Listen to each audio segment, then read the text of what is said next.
Are we experiencing global conditioning for the new world order? A world government would be a great government because there would be a lot less confusion. Different governments follow different religions, different governments follow different politics. What is really cool in our neck of the woods just is not going down in like Yemen or something, you know? So a world government would work. Welcome to Understanding the Times Radio with Jan Markell, brought to you by Olive Tree Ministries. Today, Jan talks to a radio favorite, Gary Kah. Kah began watching the move towards globalism in the late 1980s and now sees it as a sprint. Jan and Gary discuss how the corona crisis is expediting the coming one world system. Here is today's programming. If I were to put on my conspiracy hat, okay, what if I'm sitting in China and I'm watching my government and my country and my economy get torn to shreds because some guy got elected in Washington and pulled the mask off our charade that we were perpetrating on the world. China steals technology and robs other countries of its intellectual properties and then gets second, third-rate companies to build the knockoffs. There's an Apple store in China that's not even an Apple store. And the mask got knocked off by the tariffs, and the internal economy of China is plummeting. And they won't take us on in a war, they know that. But they can't keep going the way that they're going. They'll implode. Is it possible that something's out there, people are panicking, because you know what? It plays right into the hands of a global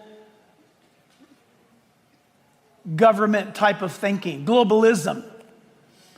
Because as long as the economies of nations that are open and free trade nations are exploding globally like they are right now, it really puts a crimp in the globalist agenda. And welcome to the program. And that was the familiar voice of Pastor Jack Hibbs commenting on an important aspect of this corona crisis, the rush to globalization and the formation of a one-world government. And when I talk about the rush to globalism, I often discuss that topic with today's guest, Gary Kah. I'll bring him on in just a moment. And let me set the stage by saying, kind of by way of an opening here, that perhaps life as we know it has changed, and probably forever. For global economies to recover from the meltdown of the last couple of months, going to be difficult.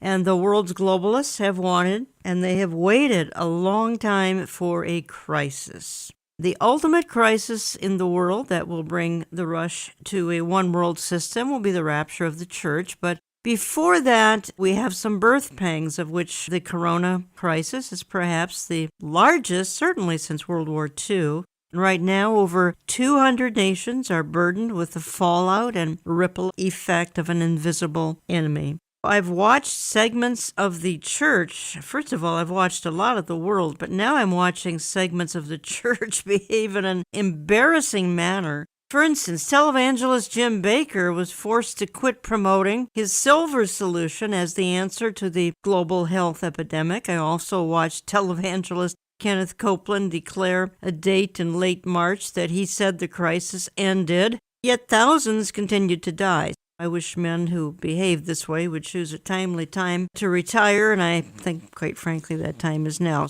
We have an intensified surveillance society as we head into mid-2020, all because of this invisible enemy. And some will tell you that the crisis is all about microchipping, forced vaccinations, a cashless society, digital IDs, a UN global tax, and complete government control, and maybe it is. Frankly, I'm watching us lose our civil liberties. I'm reading about immunity cards so that we can move about. These kinds of issues I'm talking about, they're leaping out of the pages of the book of Revelation. My guest today and I are not wearing tinfoil hats. Revelation 13 and 17 speak of a global government, a global system, a global religion that will not be Christianity, and a total control by just very few people. We read about the 4 horsemen of the apocalypse during that tribulation period, and I think we can hear their hoofbeats in the distance. Again, as I am going to continue to remind you, the church is taken to heaven before all of that begins playing out, but we're seeing a foreshadowing. So how soon might that all be? I think very, very soon. Gary Ka, welcome back to the program. Hi, Jan. It's always good to be with you. Thanks for having me. You and I have talked for years about the fact that the globalists are waiting for a crisis. We have one. Talk to me a little bit about your thoughts on the crisis angle, and let's apply it to what's going on right now. I think everyone in your audience would probably agree that the globalists and socialists and the media are helping to foment nothing short of mass hysteria through their over-the-top sensational coverage of all of this. I personally believe that a lot of that is intentional. The liberal press and media these days almost always have ulterior motives in covering events the way that they do, and this is not an exception. A few days ago, I watched New York Governor Andrew Cuomo accurately state during a press conference, he said, "Crisis forces change." I wondered if he recognized the profoundness of that statement in the broader context when he made it, because the media and the political comrades on the left understand that concept very well and operate under the guiding principle, never let a crisis go to waste. So the fact is they simply cannot resist turning this health crisis into an opportunity to further their globalist, socialist agenda. And so we're seeing that play out in real time now. I think the one who's emerged front and center in all of this, not that he's been in the shadows before, but he's getting a lot of attention, would be globalist-in-chief Bill Gates. The Bill and Melinda Gates Foundation has pledged $10 billion for a long time, but their goal is, of course, vaccines for everyone. Bill Gates' coronavirus vaccine is going to be entering human trials after it gets FDA approval. And Gates has moved, he's just literally moved center stage. I've got a number of sound bites of Bill, and I want to play. Let's put it this way. Nothing he does is very Christian-friendly. I want to play a quick clip of him because the Bill and Melinda Gates Foundation, they're connected with many facets of this pandemic, including relationships and or their vaccine and ID agenda. In 2020, Bill Gates predicted a pandemic like the 1918 Spanish flu that would spread very quickly. I want to play a clip here, Bill Gates. This is going back to 2015, which I think is intriguing, where he's going to talk about a crisis with a virus is on its way. This is 2015. The best way to tackle this, of course, again, is about vaccinating everyone on the planet. If anything kills over 10 million people in the next few decades, it's most likely to be a highly infectious virus rather than a war. Not missiles, but microbes. Now, part of the reason for this is that we have invested a huge amount in nuclear deterrence, but we've actually invested very little in a system to stop an epidemic. We're not ready for the next epidemic. You can have a virus where people feel well enough while they're infectious that they get on a plane or they go to a market. The source of the virus could be a natural epidemic like Ebola, or it could be bioterrorism. And so there are things that would literally make things 1,000 times worse. In fact, let's look at a model of a virus spread through the air like the Spanish flu back in 1918. So here's what would happen. It would spread throughout the world very, very quickly. And you can see there's over 30 million people die from that epidemic. So this is a serious problem. We should be concerned. But in fact, we can build a really good response system. We have the benefits of all the science and technology that we talk about here. We've got cell phones to get information from the public and get information out to them. We have satellite maps where we can see where people are and where they're moving. We have advances in biology that should dramatically change the turnaround time to look at a pathogen and be able to make drugs and vaccines that fit for that pathogen. So we can have tools, but those tools need to be put into an overall global health system. and we need preparedness.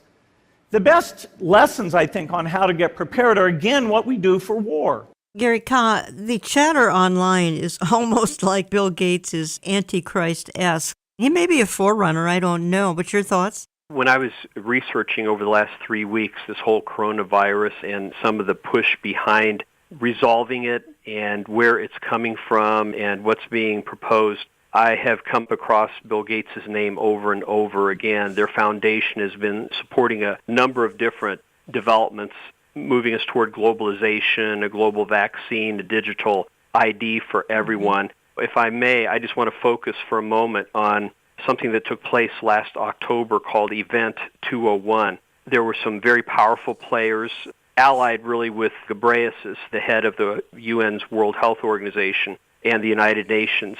They generally agree, I think it's fair to say this, that global problems demand global solutions, i.e. world government. Just 2 months before this virus was first known to exist in China, a globalist strategy session was held in New York City, of all places, and it was called Event 201, a global pandemic exercise. The purpose of this select gathering was really to game out, if you will, the response to a global virus pandemic. Now, those who supported or attended Event 201 included the United Nations Foundation, the Bill and Melinda Gates Foundation, the World Bank, the World Economic Forum, NBC, the CIA, the Johns Hopkins School of Medicine / Bloomberg School of Public Health, and the Chinese Center for Disease Control and Prevention. Wow. I mean, this was less than 2 months before the coronavirus began to come out and spread. And they're discussing everything in detail of a virus so similar to what we're witnessing right now. It's either the most unbelievable coincidence in the world or somebody knew that something was coming. You're right. This was October 18th, 2019. This really broke in China around about November, early December 2019. Yes, you listed appropriately all the organizations involved. Folks, it's called Event 201. Look it up online. Do some research on it. Event 201. Again, it was the Johns Hopkins Center for Health Security in partnership with all these outfits, all of them globalist outfits Gary's talked about. Go ahead, Gary. Their goal, when I was looking into this, I wanted to get to the bottom line. What's this really all about? What were they discussing at this meeting? It became quite clear. Their main goal, I would say, is to control the entire narrative of a global pandemic from the top down, centralizing the flow of information and then flooding the media market with their, you could call it, designed messaging in order to manage and modify our behavior. That's what was discussed over and over. At their strategy session, they called this focused, I call it propaganda technique, they called it flooding the zone, and they used that term over and over. We're witnessing that right now. They're flooding the zone with a pre-contrived narrative on everything that the Trump administration is finding very difficult to overcome because it's being thrown at people from every different angle. So we have to break through all of that and look at what common sense would dictate as a response rather than what these people, how they want us to respond to it. Also, as far as the article that I just wrote on this, Jan, that I forwarded to you, is COVID-19, a global conditioning. And people can read that article in its entirety at our website, which is garyka.org. Just go to our homepage.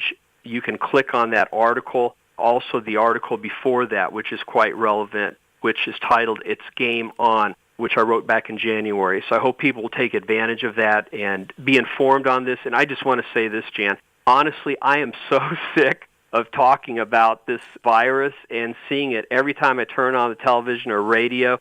So if we have listeners right now that don't want to hear one more thing about this, I completely get it because I feel like running the opposite direction. But there were some really important things that I came across in my research, and I try to focus on that. And it's the kind of stuff that you don't get through the media each day, and it helps us to understand this Gary, a lot better. We're going to talk about that. We've got an hour here to talk about some of the things you wrote about. I will refer to your newsletter and website here as we continue to go through the hour. Here's the thing. I think because this crisis has to do with health, there's something in every person that they cherish their health and they seem more than willing to give up some freedoms. But they did not panic like this, and we've had previous outbreaks. We've had SARS, H1N1, I can even give some stats, and I will a little bit later perhaps. We've had Ebola, we've had MERS, we've had the average flu. And with all of those, in spite of tens and tens of thousands of victims, there was no call for global mass vaccinations. There was no suggestion in any of those outbreaks of global government.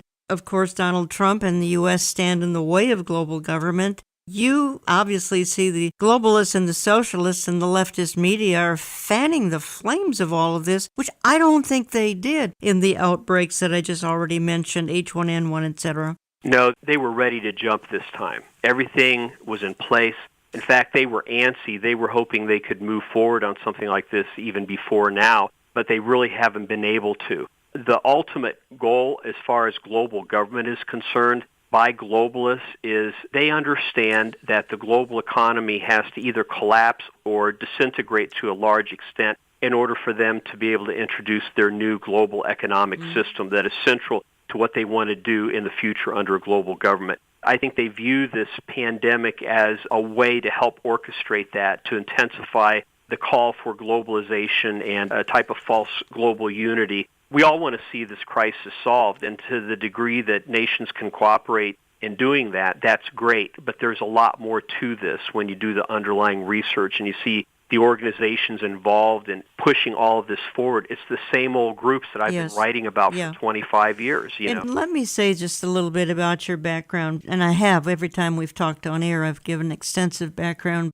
You've been studying this for some 30 years because you were involved in the trade of state of Indiana back in the late 80s and 90s, and you began to hear talk back then, which right now is 30 years ago, believe it or not. You began to hear talk about this love for a one-world system. You began to connect the dots, wrote books, and then the rest is history. So folks have turned to you very often for insights on the one-world system. And again, this isn't tinfoil hat. It's right out of the book of Revelation 13, chapter 17, global government's coming. I want to play one more Bill Gates clip. He's pushing mass vaccinations, and he says here, and there may be some truth to what he says in this little clip here, he's going to say, look, we're never going back to auditoriums. We're never going back to stadiums unless every single person is vaccinated. Now, Gates openly is talking about vaccinating everybody on the planet. Of all the vaccine constructs, the 7 most promising of those, even though we'll end up picking at most 2 of them, we're going to fund factories for all 7. And just so that we don't waste time in serially saying, okay, which vaccine works, and then building the factory. Because to get to the best case that people like myself and Dr. Fauci are saying is about 18 months, we need to do safety and efficacy and build manufacturing, and they're different for the different constructs. And so we'll abandon, it'll be a few $1 billion we'll waste on manufacturing for the constructs that don't get picked because something else is better. But a few billion in the situation we're in, where there's trillions of dollars, that's 1,000 times more, trillions of dollars being lost economically, it is worth it. In normal government procurement processes and understanding which are the right 7, in a few months those may kick in. But our foundation, we can get that bootstrapped and get it going and save months because every month counts. Things can reopen if we do the right things in the summer, but it won't be completely normal. You'll still be very worried. We may decide masks are important, although right now they're in short supply for health workers, so people should not go and hoard those. But the capacity of that can be brought up, so it may be something that, like China today, everybody who's walking around is wearing one of those. So we'll have a lot of unusual measures until we get the world vaccinated. 7 billion people, that's a tall order, but it is where we need to get to, despite a lot of things in between now and then, to minimize the damage. Gates openly talks about vaccinating everyone on the planet before life can return to, quote, normal. And it's not just Gates saying this. His little buddy Fauci has also implied this. The Australian Prime Minister has stated that life will not return to normal until there is a vaccine. Johnson & Johnson, who participated in the UN Gates Event 201 pandemic simulation, is preparing mass vaccines. Denmark has mandated vaccines through an emergency order, and in Italy you may have to have a COVID pass to prove you have a marker of immunity, just to return to work after this lockdown. So our foundation is engaged in projecting what's going to go on, the modeling. And our partner IHME is, telling each state what they should think about in terms of ventilators and capacity. Further on out, the work we're doing now to find a therapeutic, a drug to reduce the disease, to cut the deaths down, we're hopeful that even in 6 months, some of those will have been approved. But the ultimate solution, the only thing that really lets us go back completely to normal and feel good about sitting in a stadium with lots of other people, is to create a vaccine and not just take care of our country, but take that vaccine out to the global population, and so that we have vast immunity, and this thing, no matter what, isn't going to spread in large numbers.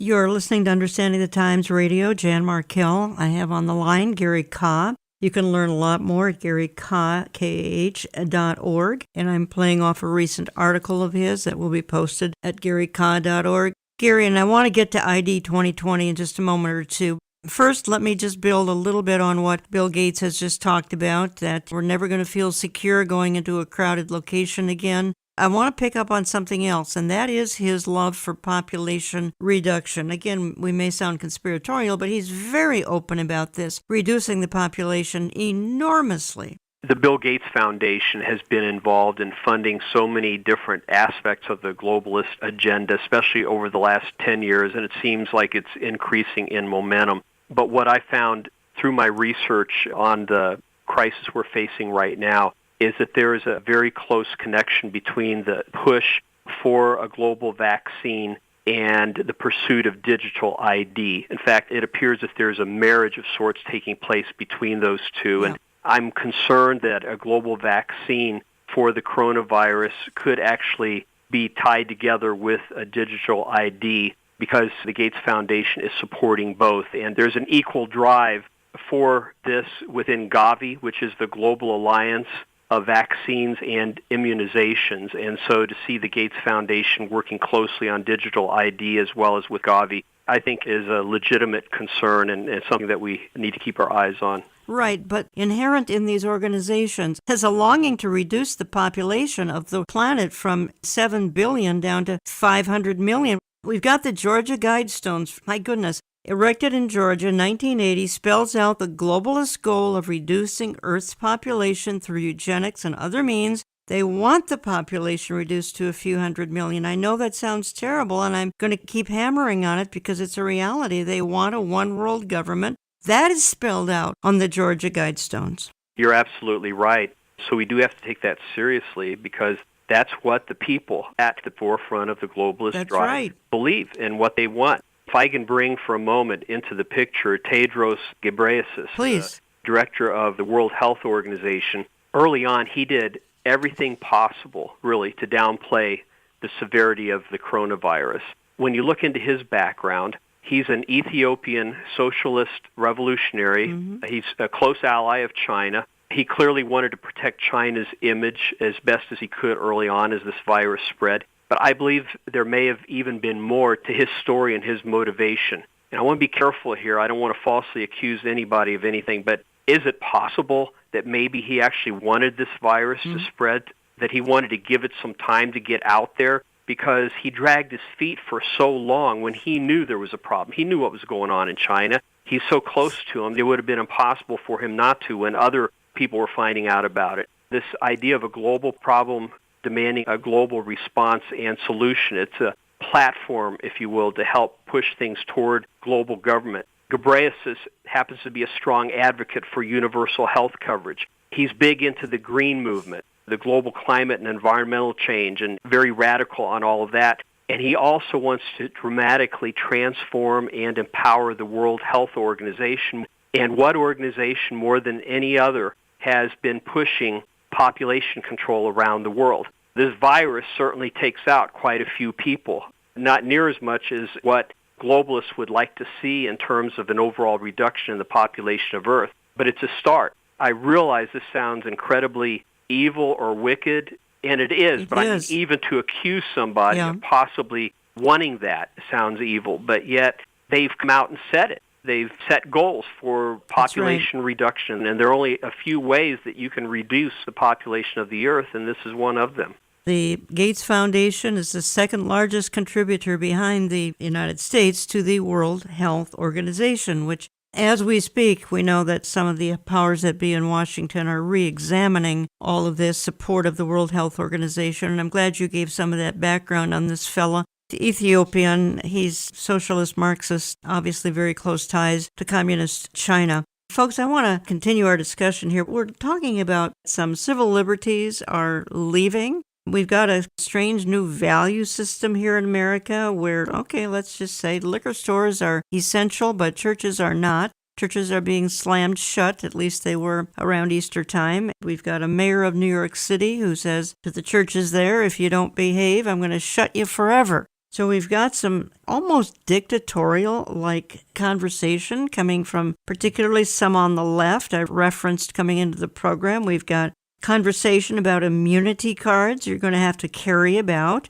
Again, some of this leaps out of the book of Revelation, where it talks about all of these kinds of things proliferate during the tribulation from which the church is absent. I'm coming back with Gary in just a minute or two. We need to talk about ID 2020, the ID 2020 Alliance. These are things you can only read about online. You're not going to hear about any of this from Fox News, from your general nighttime national news, NBC, ABC, CBS, CNN. We'll never talk about some of these things. You'll only find it online from a few programs, such as Understanding the Times Radio, trying to help you understand what on earth is going on behind the scenes. ID 2020 and the Alliance ID 2020. It is amazing. And again, I believe it's leaping out of the pages of the Bible. We'll talk more about it. I'm coming back in a couple of minutes. Don't go away. Just a quick word here that the leadership and staff here of Olive Tree Ministries has concluded that to try to carry on with our annual conference this fall is just not going to be possible. We'll reevaluate things in early 2021, hoping for better days next year, but all plans for September 26th, 27th here in the Twin Cities area of Minnesota are officially canceled for 2020.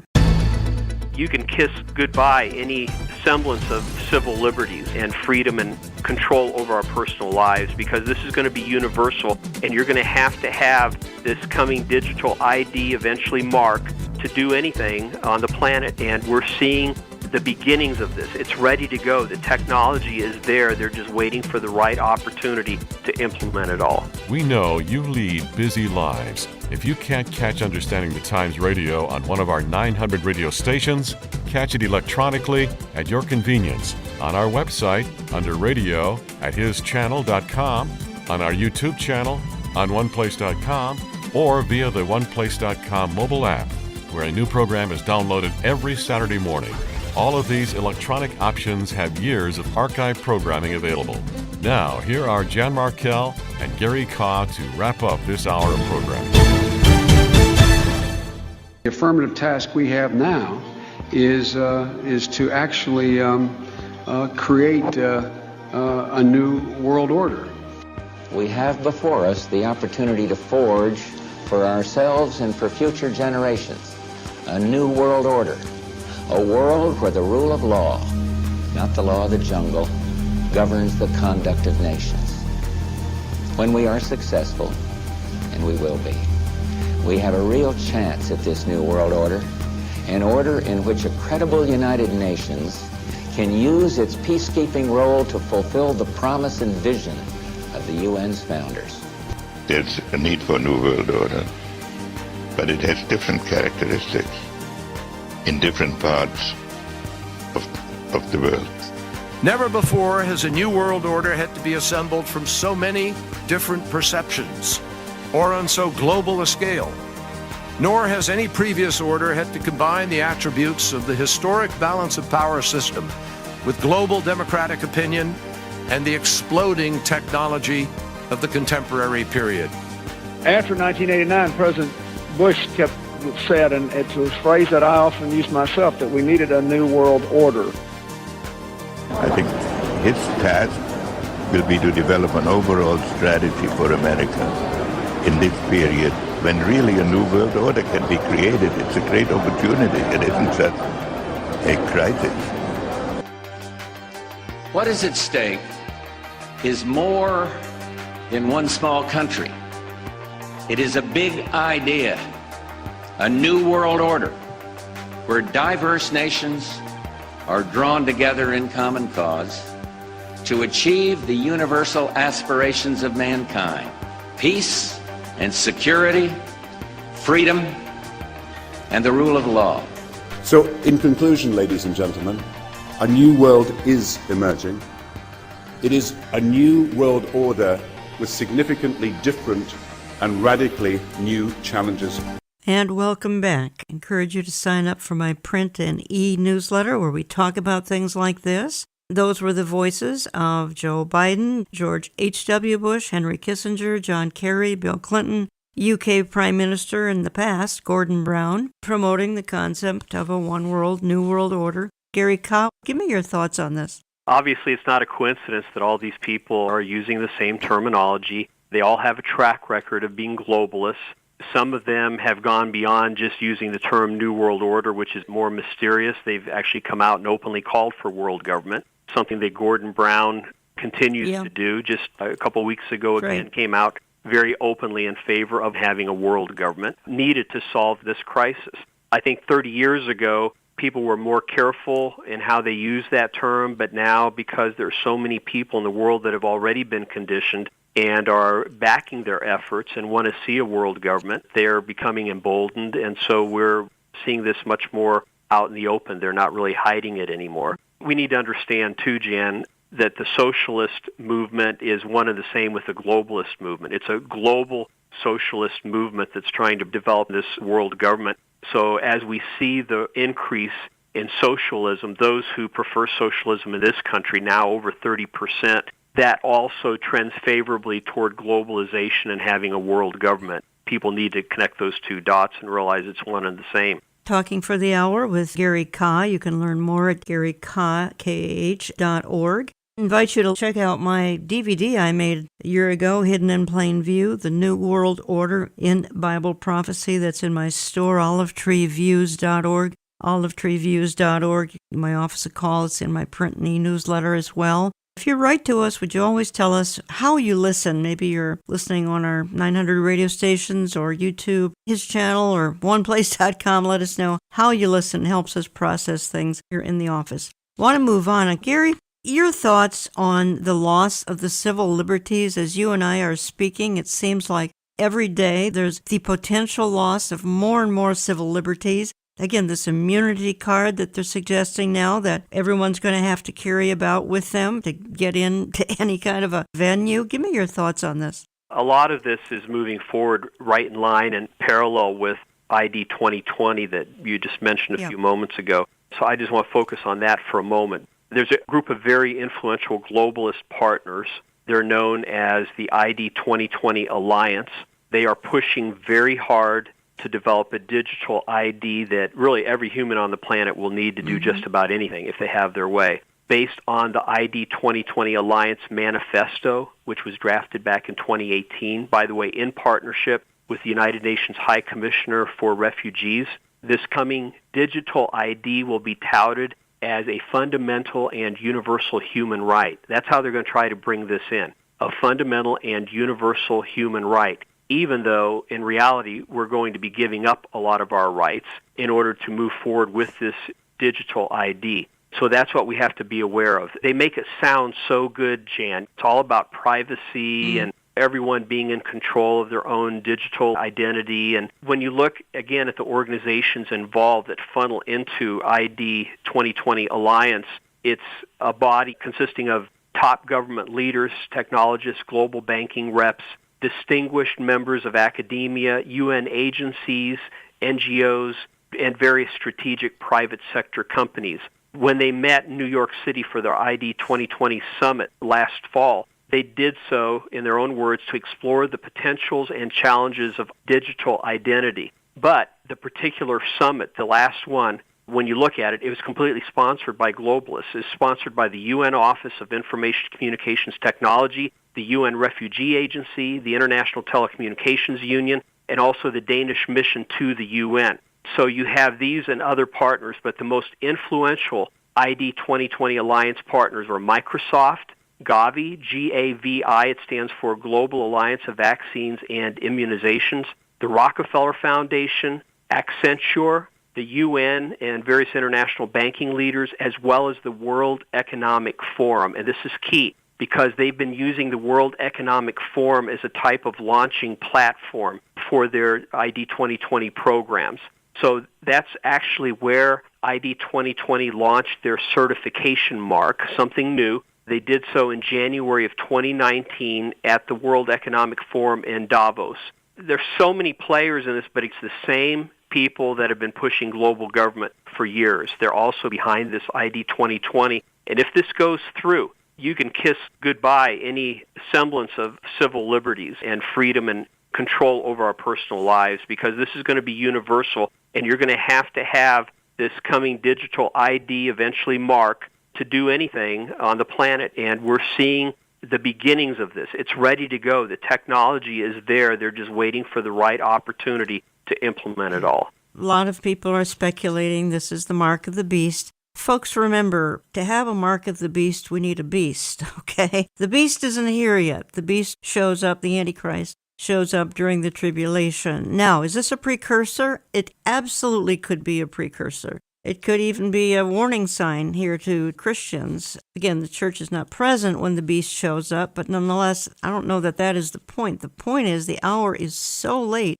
We're talking about this ID 2020 Alliance, as Gary has said. My goodness, Microsoft, Rockefeller Foundation, UN, international banking leaders, World Economic Forum. This World Economic Forum, frankly, Gary, we could probably do an hour or two just on the World Economic Forum. In short, and this is from Gary's article, which you can find at garyka.org. In short, he writes, the ID 2020 certification mark is intended to further digitize global commerce and serve as a stepping stone toward a personal digital ID for every man, woman, and child. In the Alliance's own words, a unique convergence of trends provides an unprecedented opportunity to make a coordinated, concerted push to provide digital ID to everyone. This is sort of the talk of folks that are online because there are videos about this. Folks, I can't get to all the videos you send me. They're wonderful, but I can't get to them because they're just way too many. Gary, it seems to me that because this has to do with health, I referenced this a few minutes ago, suddenly people are more open to listening about this? You're right. And ID 2020, unveiling their latest program at their last meeting, in their own words, they said, recognizing the opportunity for immunization to serve as a platform for digital identity. This program leverages existing vaccination and birth registration operations to offer newborns a persistent and portable biometrically linked digital identity.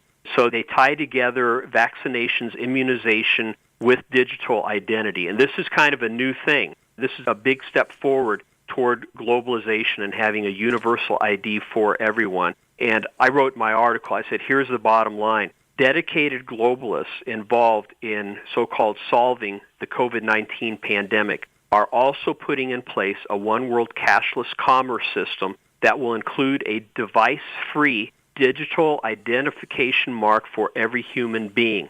And they stress that, a device-free identification mark for every human being. That's their ultimate goal. The UN's World Government Agenda, in cooperation with its closest allies, has permeated and is driving the international response to the coronavirus.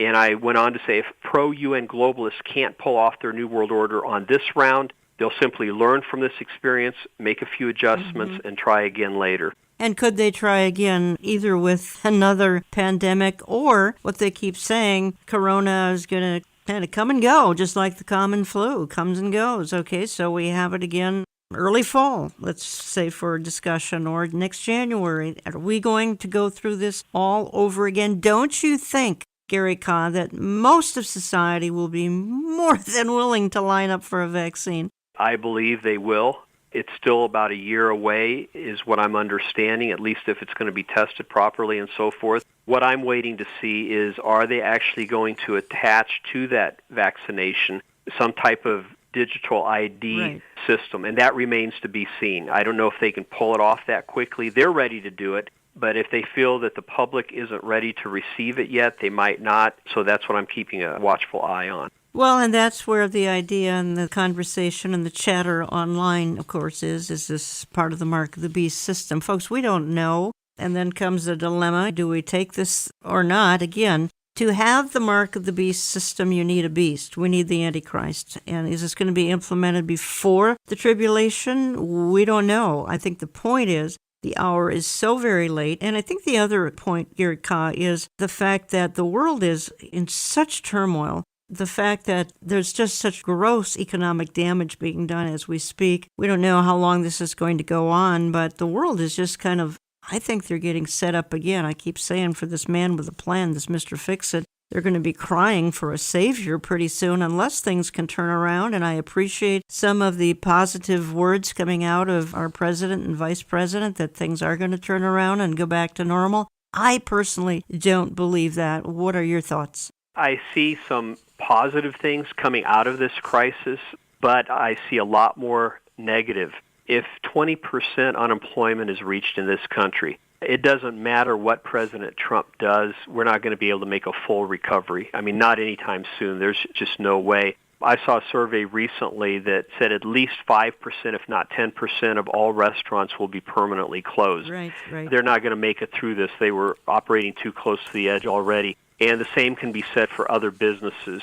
If we do indeed hit 20% unemployment, if we rebound really well, a year from now, maybe it would be down under 10% again, but to come down to 3.5% where it was, to me that seems like a pipe dream. It is going to have a long-lasting impact, and especially if we see wave after wave of this type of coronavirus resurgence or even other pandemics.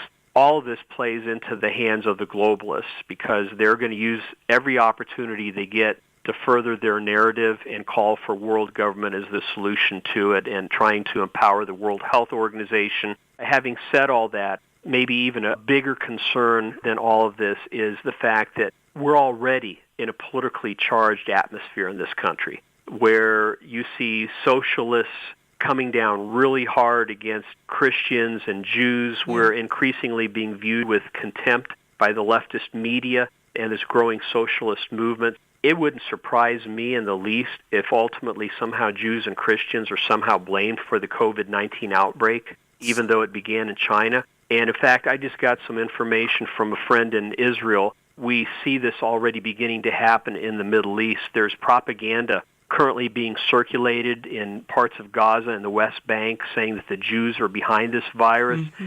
I saw one cartoon with an Israeli flag draped from the airplane, flying over people, spraying coronavirus on them, infecting them. It has now spread to Turkey, this propaganda. Some of Turkey's leaders are moving forward with this narrative. Iran is as well. So if this catches on in Europe in the next few weeks and months, we could see a real strong outlash coming against Jews for many years, for centuries. There's been a saying now that first the Saturday people, then the Sunday people. In other words, when persecution begins, a lot of times it starts against the Jews first, and then Christians are gathered up as well. And we saw that happen with Hitler, for example, during World War II. This needs to concern all of us, Christians and Jews alike. Our Judeo-Christian ethic is being threatened and severely tested in this country.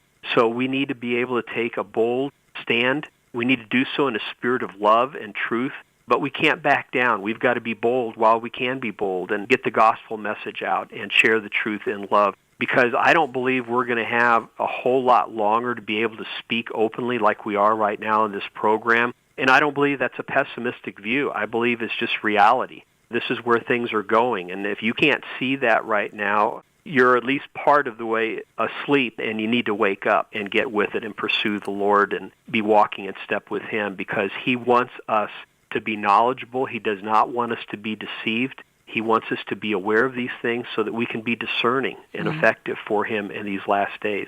I'm so glad you brought up the persecution angle. And, of course, the New York Times a month ago said that evangelicals, it's all our fault that we have this crisis going on. I covered that with Michelle Bachman in my 2-part series. Gary's right. You got to blame somebody. Sometimes they start with the Jews, but they never end with the Jews. I want to play one more Bill Gates clip. It's very short. It's a minute long, and it's Bill Gates praising China. Now, folks, that ought to set alarm bells off when you start hearing China being praised. Here he states that they've crushed the pandemic, the epidemic. They haven't. We don't know what's going on because it's a closed and a secret society. Well, China took the situation in Wuhan, which was quite dramatic, and by extreme interventions in terms of reducing movement, they were able to crush that epidemic.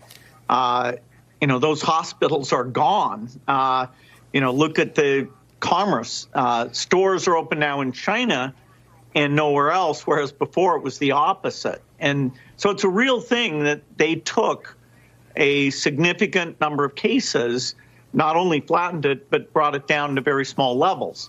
Now, as they open up, there will be slight rebounds, and it's very valuable for them to share where that's happening, because all the countries that have substantial epidemics now have to think, okay, once you get down the absolute level, before having a vaccine, what kind of activities should we re-engage in? Probably manufacturing, we can do, probably construction, we can do. Hopefully, because of the number of young people involved, we can do education. But we're going to have this intermediate period of opening up, and it won't be normal until we get an amazing vaccine to the entire world. Bill Gates, obviously his middle name is Vaccines, so keep your eyes on him. I just think he's a highly suspicious character. Gary, you have any thought on that?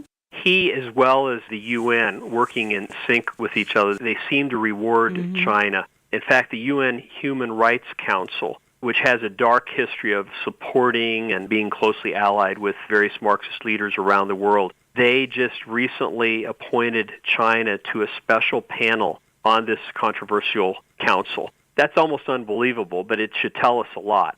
So it's not surprising to hear Gates praising China. What about talking about how this whole virus got started and the cover-up that went on in China and all of that? Exactly. Never mentioned by Gates That's or right. the UN. That's right. And the UN consistently rewards those regimes that help fuel international crises and violate basic human rights. In fact, we left that council in 2018 because of its extreme corruption. And then UN Ambassador Nikki Haley called it, I quote her, a protector of human rights abusers and a cesspool of political bias, end quote. And good for her. She's one of the few people to be willing to take a stand and speak out on that council. Anything that comes out of the UN from these various councils, the World Health Organization or the Human Rights Council, strongly favors Marxism, globalization, socialism consistently. It's a pattern. It's not us jumping to conclusions. Any people that support them on a regular basis are part of this agenda, and Gates is one of those people, unfortunately.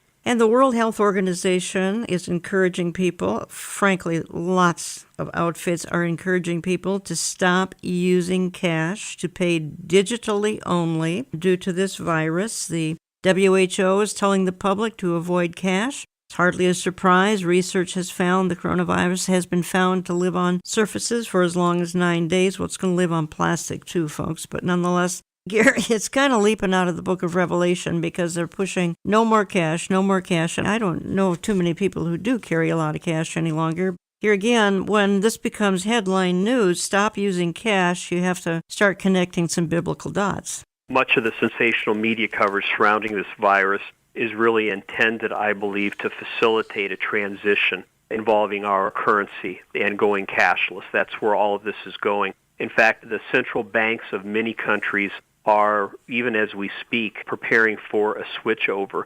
Some of them have been ready for about 18 months or so. Others are in motion right now, making preparations. Everything that I'm getting from my sources is that the global currency, when it eventually comes out, will make use of digital technology and take the form of an electronic monetary unit. It will utilize distributed ledger crypto technology, which is, of course, readily available. Some of the international banks for a few years have been using the SDR, the special drawing rights, digital currency to settle their interbank accounts. So it's already being used in a limited way. They want to take this globally and take it down to the individual level where ultimately we are all using this electronic monetary unit of exchange. Before that can happen, as I said at the outset, I think we have to see a serious downturn in the global economy, and that's kind of what's underway right now. But I know the president is fighting for our economy very strongly. He wants to come out of it quickly because he realizes if things drag on much longer, it's going to do long-term damage. And so there's a real, I believe, a spiritual battle being waged on this front. There is a lot at stake. We all need to be praying for the president and vice president right now that God gives them wisdom to help our country pull out of this crisis very quickly, because the longer it drags on, the more time it gives the globalists to put in place the final pieces of their agenda.